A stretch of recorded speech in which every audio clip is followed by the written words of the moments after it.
Yeah, can still go to Long, can still go to Neon. Yeah, 100%, right? And coming into this first phase picks, this is like a little bit more of the expectations that we have for both these teams, aside from the Jays going to the side of Nova Esports. But the question, the big thing is from game number 1 is that they lacked the early game prowess, and having the Jays towards their side is something of a good turn of events, because now they could carry on their final 4th and 5th pick to be these late game scaling champions. Now when it comes to the bans here, FPX could now target into the mid lanes, right? To the carries. You could go into this area. You could go Kaisa, Zaya even, for FPX to ban away. I think it's Zaya's one. Wow. By banning away the Corki, they're trying to take away the Jace and the mid lane out of the equation. Yeah. Right? Because oftentimes you pick the Corki in the bot lane as your AP damage source. Right? So this is... Wow, FPX. They're banning in this game. Super cool. Alright, okay, so they ban away the Zoe, which can allow for a full poke composition to commence to the side of Nova Esports. Meanwhile, Nova taking away the Shen, which is something that we kind of expected in game number 1 but did not show up. Yeah. And for this one, Nilla is on expectations here, so Jace could still go in mid lane, but FPX could go in for the Kazakhs if they want to double down onto these assassins composition, as it is left open. You have a lot of frontliners still available. Wait. Are you seeing this? It's What? the Nila. Oh, it's yeah. the Nila jungle. Yeah. And so now, with the Nila jungle, at least, you know, the problem, quote-unquote, of having a marksman is no longer there for Nova. Right? It should be the Nila jungle, and then possibly just the Ziggs in the bot lane for wave clearing purposes, right? Like, those are the two things. You still need an AP damage source, right? For Nova. I honestly wanted the Lucian better, because the thing is, with this composition, they couldn't remove these tanks away from Nova as easy. Morgana? Oh my god.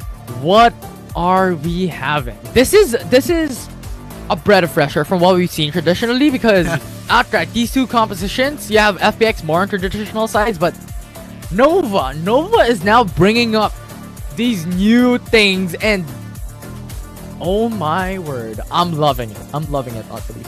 Yeah, I wonder, because they basically just want to funnel Long, right? Like, give Long all the resources. You said that game number 1, the imbalance was there, right? Like, everyone wants to farm for themselves. There is no primary carry. But this time in game number 2, it's the complete opposite. Like, what they want to do here is for Long to farm as much as he can, and to be that threat come late game. With all the utilities that are still available, Heroes Entrant, right? Black Shield, all the lockdowns also there, and plus the early game damage potential of the Jays. The goal for Nova Esports is to just wait for the game to prolong to the point that, you know, Long will be unstoppable. Yeah, and we'll see if that happens, right? Because a while ago, it was the side of FPX who was able to get the lead into the jungle role. And the question remains if Nova Esports can bring back their world champion state into this game up against FPX. Game number 2. What do you think, Infi? Do you think we'll have a game number 3?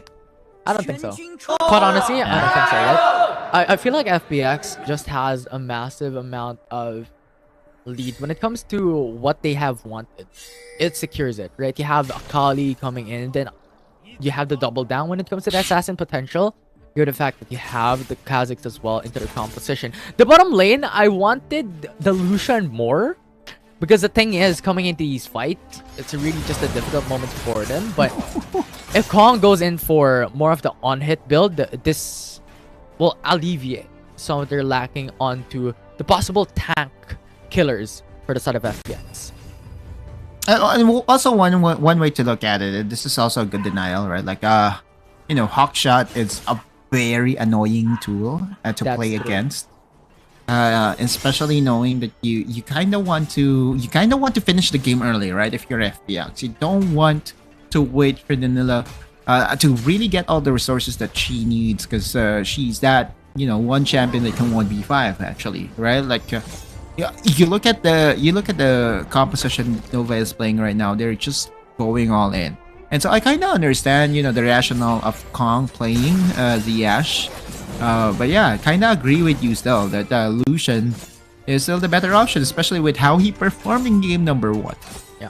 Nevertheless, here it will be like these utility bottom laners that we've seen often from the CN conference, and that's still really good just because of that long range engage. They exhaust along with a stun. Yami is going in for the chase here. Yami is gone. The 1-for-1 trade is secured, and nevertheless, that will still be the trade back, so not as worse. Not as bad. FPX. Yeah, not as bad. It's definitely not as bad. Look into, yeah, that's what happened. Was I was wondering what happened, right? Like the body slam of Chow. I thought for a second that it missed, but it was the black shield coming in from Remake. His reflex, his mechanics is out of this world. To a point, you know, that the black shield was able to negate a stun coming in from the body slam, and that allowed for the first blood to happen for Nova. And overall, it was a bot side, even level playing field for both these teams, for FPX and Nova. Now for the top side, this is the reason why Don128 is one of the strongest Jack player, probably in the world right now. And it is one of the priorities that we've seen. It's just the amount of comfortability on this specific champion. Outright insane. Right, he was... Wait. Bingo 7 looking at the backside as well. Ignite already burned out. Shuriken flip. Perfect execution with a 5-point strike to finish it all off. It was so quick that Sky knew that he was dead even before he casted his first skill. Clean from FPX, and Shengdo 7 being proactive. Kind of expected though, right? Like they're on a timer. They need to pick quick with their decision. And one way to really attack the composition of Nova is to try to slow down the Jace. If the Jace will get slowed down even by a bit, the damage of Nova Esports at the early stages of the game becomes super negligible. Yeah, 100%. And that is what FPX is currently doing, right? Because the thing is, the early game power spike here heavily relies onto the Jace for the side of Nova. Into the bottom lane, that is pretty much these two teams having more so utility, because Morgana's never going to carry late. Those dark bindings, yes, that will be the CC here, but that will be more on towards the constant amount of damage for Morgana, just to have that extra burn for the side of Nova Esports. And you have that dark binding, the black shield. It's all about the utility that Morgana provides for the team. So it's just Jace. It will be Nila, who is the heavy dependency here for the side of Nova Esports. Possible dive here, Infinity. But with 1 minion only left to kill for Yidse. Oh, sneaky Chow. Greedy. he's a Theo. And now the Enchanted Crystal Arrow connects. Good defense there. Coming in from Yami with a shield of Durand. If ever Don128 and Chow goes for the engage, that will be the counter attack. So overall, Nova Esports will be successful when it comes to their defense. And a good respect, right? Like, because one very good hero's entrance can actually negate the all-in. I thought for a second that there was a form of miscommunication because the counter-strike was gassed by Sky. Oh no, Neon. Nice shield of the ramp, but a follow-up coming in from the backside of Chow. Shuriken flip connects onto Yami. Ignited. The ignite will take him down. Not enough, as that will be FPX, who will only secure 1 kill. What are we witnessing right now, Neon? Getting gapped. This is the second time that we've seen Sky just gapping very legendary players, or very formidable mid laners, by name and by skill as well. First Anran 9, now Neon. Now look at the vision plays here coming in for the side of FPX. Now Hextech Ultimatum connects onto Chow. Single 7 turns around. Counter strike coming from Don128. Cancels out the shield of Durand from Yami. They still have to respect the availability of SkyFL, but at this point, there's just no more HP left for the moment, for the HPs of FPX. Shingo. Explosive cast is there, and Enchanted Crystal Arrow will not connect. Stolen! It will be FPX who steals their Rift Herald. They needed that for the side of Nova to be able to landslide this matchup, and SkyFL goes able to Shuriken flip, will be able to run away unscathed, and now Neon goes able to chase, wants that shock blast, but Sky on a miracle run leaves that fight on 1 HP. And Chow was the one responsible in saving his mid laner, right? Like his barrel roll was able to slow down the chase down coming in from Nova. And we look at that. That was so early coming from Long. What is he thinking? Oh man, like not the smite that we expect from the world champion here. But you know, the good part for Nova is although they surrendered the Rift Herald to the side of FPX, no casualty for Nova. They were also able to at least get one kill. Now FPX will be summoning this Rift Herald in the mid lane though. This is what they wanted. And they are punished with the type of composition that they have a little bit more towards the utility side. Now FPX zoning away. Yami comes through with a Justice Punch, but no smite. That will be FPX getting 2 out of 2 objectives here in the early game. Yeah, it's 6 minutes. This is what you want. You want to deny the late game. You take away the Rift Herald, you take the first tower, you take the first dragon. Everything that could go right is happening right now for FPX. 1 plus Phoenix, by the way. And one might say, you know, Nova Esports is just starting to get their groove, but FPX is denying them over and over again. Cask. Still Long is here to play. The ultimate is there. Chow goes in. Sky FL just has so much damage. Shock Blast coming through from Neon. Brings out the HP bar of Chow, but at this point in time, what FPX only wants here is to disrupt the flow for the jungler for Nova. Yeah, they were able to get the blue buff, which is a good denial against the potential carry of Nova Esports.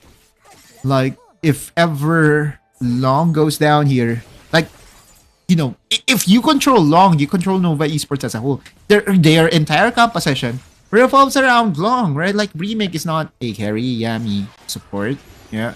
And then their mid laner basically just got hammered down by Sky's ability on this Akali. Yitzhak is not going to carry damage-wise, so I guess, you know, it's one of those games again that if Nova never even reaches 20 minutes, if they don't reach 20 minutes of this game, it's over. Yeah. Once again, as you have mentioned a while ago, right? This is a utility composition for Nova.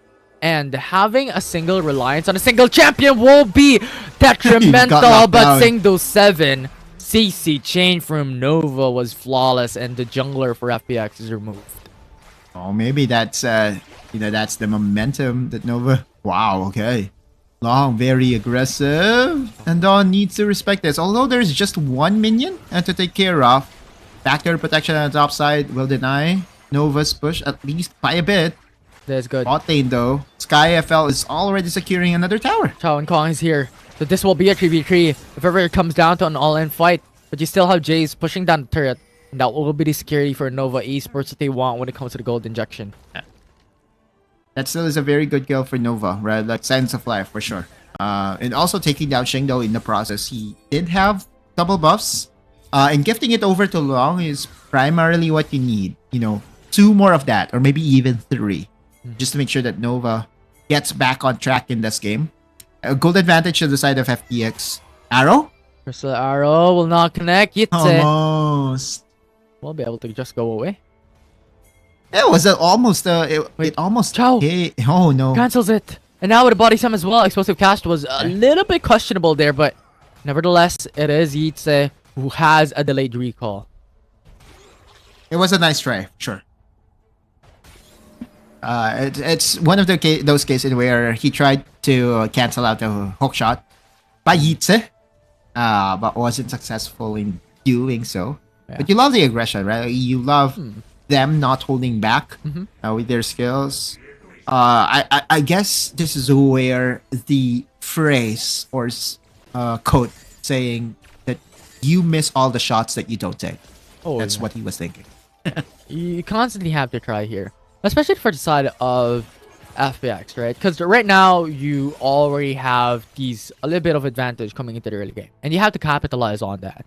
Considering your dependency would rely onto the Kha'Zix, your dependency would rely onto your assassins. But when it comes down to the all-in fights, you need to be fearful for the likes of Galio, Morgana, and Danila to stack onto those CCs. Pretty much what they need, but there's a pause that was called here. We're going to the third. And we are back. So the lighting issue is now solved. for the side of Nova Esports. And now going back, right? We're looking at FPX who's now going in for a little bit more pressure. This time around at the state of the game. The state of the game is still FPX in the advantage, right? But the onus is on them to continue to make plays, especially with Nova knocking down on their door. Eats it. Ultimatum onto Chow. Considering their Mountain Drake is now alive, they have to force out something too late. Stasis Enchant. Yami's prediction with the Shield of Duran taunts him away. And now this will bring it down into a numbers advantage for the side of Nova. Now FPX, Singdo 7. The trade back is secured, and they will lose so much coming in from their junglers. And FPX lost 3 of their members. Nova came back.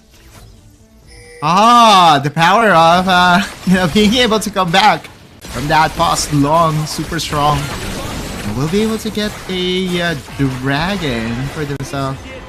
The FPX did not expect the turnaround coming in from Nova, and that was a massive team fight win. That buys a lot of time for Nova for sure. Let's look at that replay once again. Kitze getting his target, and that's the easiest follow-up of his lifetime. You look at Sky, right? Like he's going to be the most integral part here. But the thing here is Chow is already dead. And I'm not 100% sure as to if he was able to cast his explosive cast, because that was the only disengaged tool that FPX had at that time. Nova Esports getting the pickoffs one by one, and that was definitely a massive turnaround for Nova. 100%, right? Nova Esports denying the Mountain Drake for the side of FPX, and them getting a lot of kills as well is really important at the stage of the game that they have, and it's just good utilization overall their utilities. With FPX trying their best to defend the tower here in the mid lane. At least that's something positive for Fun plus Phoenix, but we have to be realistic here. Nova Esports, that's the team fight that they wanted. That's the team fight that they needed as well, and they were able to get it. It also helps that Neon is able to get back on track. Was able to get some items as well, because he was really far behind the opposition, and so now FPX needs to reverse what happened. In that team fight, they will need to be the one to be the aggressors. They have a 1-3-1 split push here.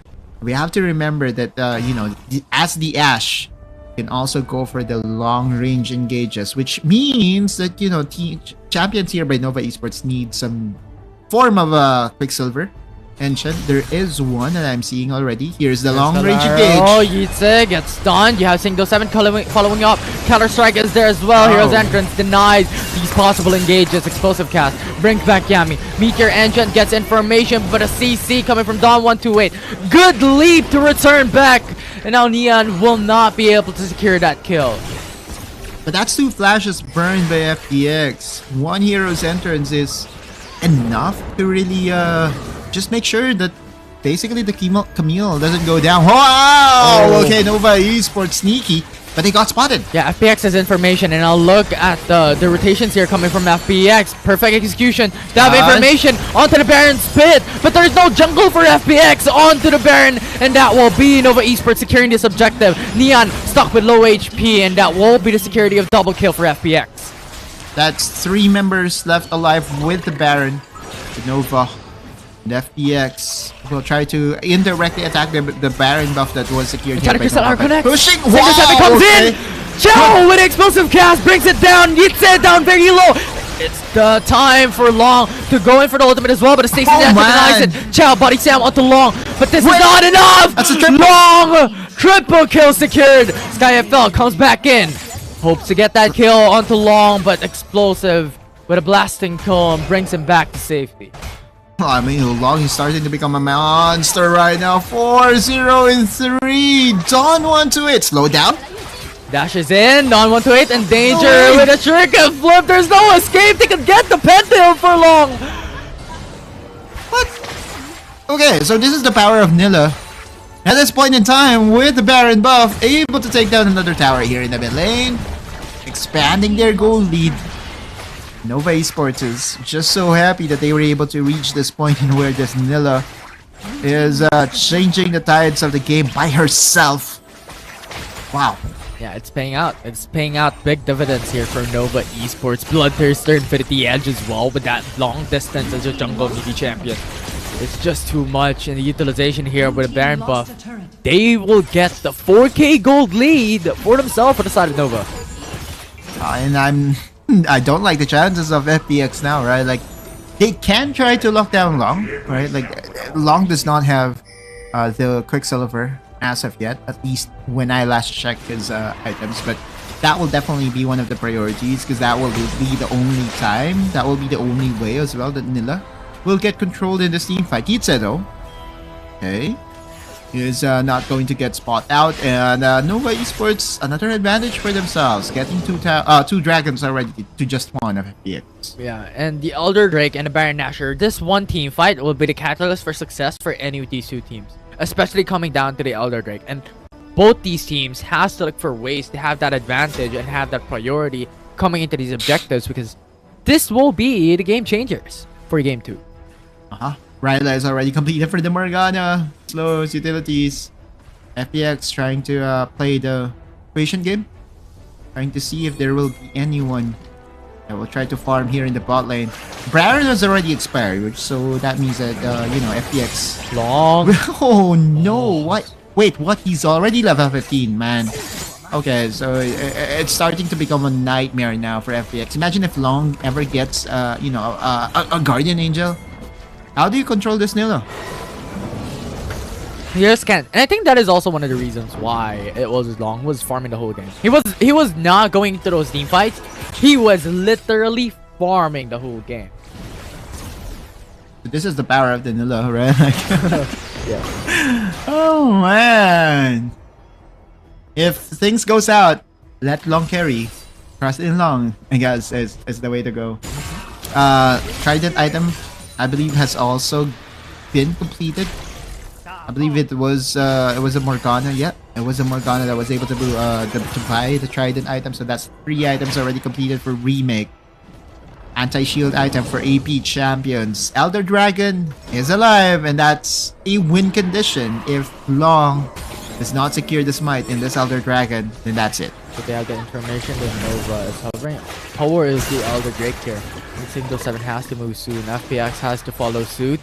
4K gold lead for the side of Nova Esports, and now it's Nova starting the Elder. Oh, half ult. Infi. Charles Desla has to use up the flash. Long goes in, looks for the possible engages here, but Elder Drake is open up for FPX. But at this point in time, it's Long coming back into the Elder Dragon. They want to take it. Sky comes back in with a shuriken flip. Goes in with a Justice Punch as well. Sky is stuck onto the Shroud. Elder Drake goes in for the reset. 2k HP left. Who's gonna take it? It won't be Nova. It's over. FPX is removed. They won't get executed. And Nova Esports is time to make it back. This will go to game 3. Nova Esports with the advantage that they were able to get. Again, the win condition is for Long to get all the items that he needs to 1v5 this game.